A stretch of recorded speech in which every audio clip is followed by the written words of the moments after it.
Faith Shift for. It's for church refugees, burnouts, doubters, seekers, wanderers, nonconformists, people who just know I cannot do it anymore.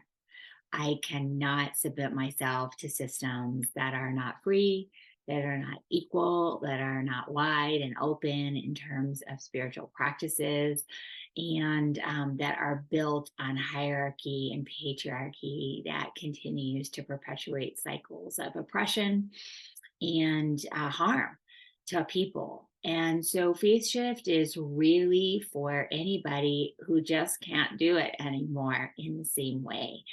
And so a lot of us, when that happens, when we lose beliefs that we used to believe, then we lose the structures that support those beliefs. Then we lose the relationships that were part of the structures. And then a lot of us just lose our identity.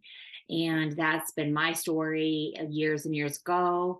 And it continues to be the story for so many people that when we really do lose it all and unravel in our faith, we're often left at the bottom, not knowing really what is going to happen next. And so some of us leave and sever altogether related to faith, and then others really do want to reimagine and renew and rebuild something that they can hold on to spiritually.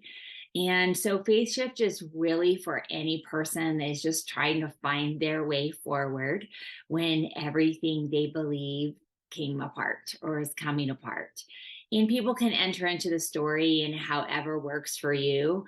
It is divided kind of into three movements. And so the first section is really centered on noticing kind of what's going on in our story and how we know that something's up. And that is usually when we just can't sit in church in the same way, when our beliefs about the Bible are radically shifted, when things about culture and equality and equity for LGBT people, issues of racial equality, things that we used to maybe just put down and just conform to the system, we can't do anymore. And so that's our starting point, that we know that we're kind of somehow things are rocky. This book is not for people who are flying high and talking about loving Jesus every day. And so when that happens, one of the pieces is just kind of looking back and seeing how we got there. And so the first movement in faith shift is centered on fusing.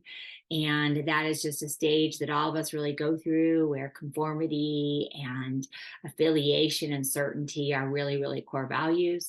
A lot of us then enter into a season where things get shifty and there's a rocky and rumbly, and we start to question, we start to doubt, we're just not quite sure. I describe it as kind of being itchy. And a lot of us, what we do in that moment is we just try and kind of make peace with it. And so that can often lead to returning, and where people maybe don't go as much to church or kind of lay back or step out of roles. If you were leading something, you're just kind of on the fringes, and then you're sort of like, well, there's nothing better, or I need to go back for the kids, or but what about, and live in some degree of fear of somehow leaving the system.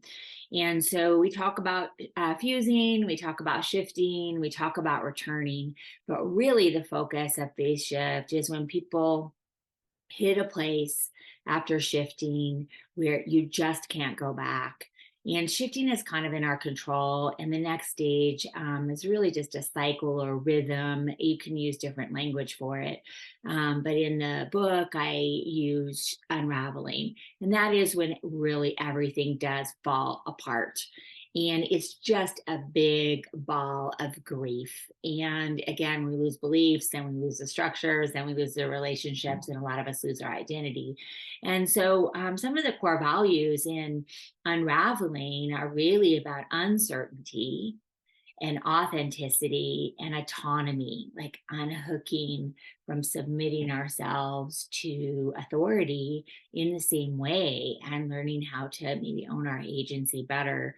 And so in unraveling, people are in all different places on that. Sometimes it all comes apart, and people land in the place of severing, agnosticism, atheism, completely stepping away from the table. A lot of people don't go to severing and just kind of can hold on to certain things from the past, and they help kind of reimagine into the future. And so that's really the last cycle in Faith Shift, and it's centered on the language in the book when it was printed in 2014 is rebuilding. I've changed that over the years to say reimagining.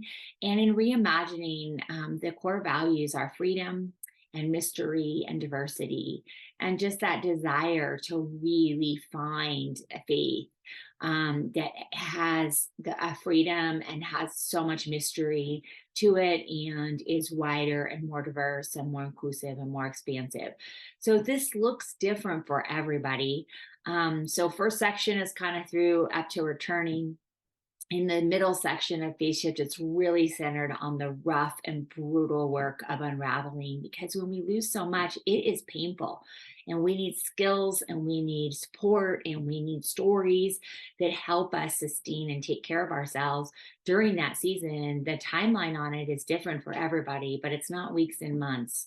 It's years and years. When we were part of such rigid systems, it really is learning a whole new language and finding ourselves, healing. For many people with history of spiritual abuse and being in abusive systems, it's related to trauma, religious trauma that's very real for people.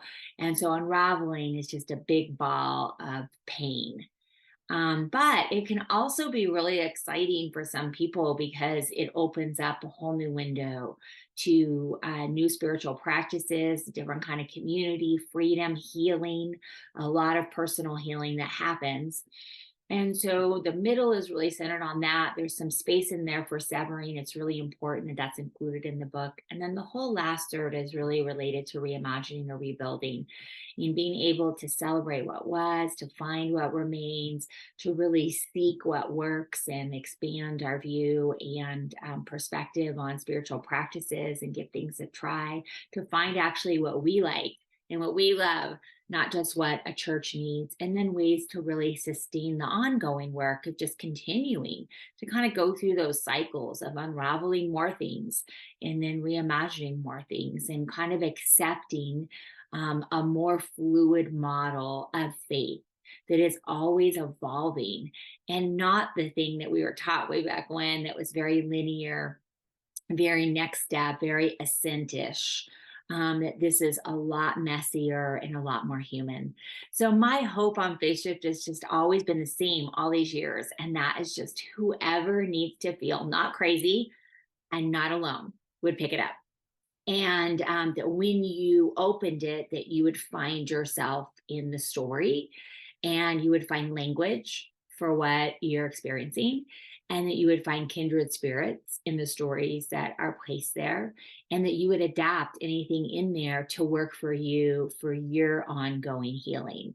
And so that's always my hope. This book was written in 2014. And so, I've changed a lot since then. A lot of things have happened since then. And some of even the language in here, I would probably adjust for today.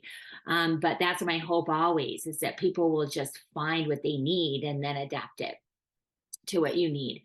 The world has changed. There are a lot more options for faith deconstructors and faith unravelers and faith shifters than there was in 2014. But what I keep seeing is that it's just as relevant today as it was in 2014, and people need tools, because we really, really get lost when the systems that we were once part of don't work. We don't know how to find our way into something new when there are so few spaces to really find that freedom, and sometimes hold on to some things that were really important to us from the past. So with that, I just hope that however you enter into faith shift, that you do that. There's personal reflection questions, there's group reflection questions, there are additional resources, and then anything that I can always do to support in that department, I'm happy to. I love to connect with people and just hear stories and then be able to hold space for the hard and messy journey of finding our way forward when everything we believe comes apart.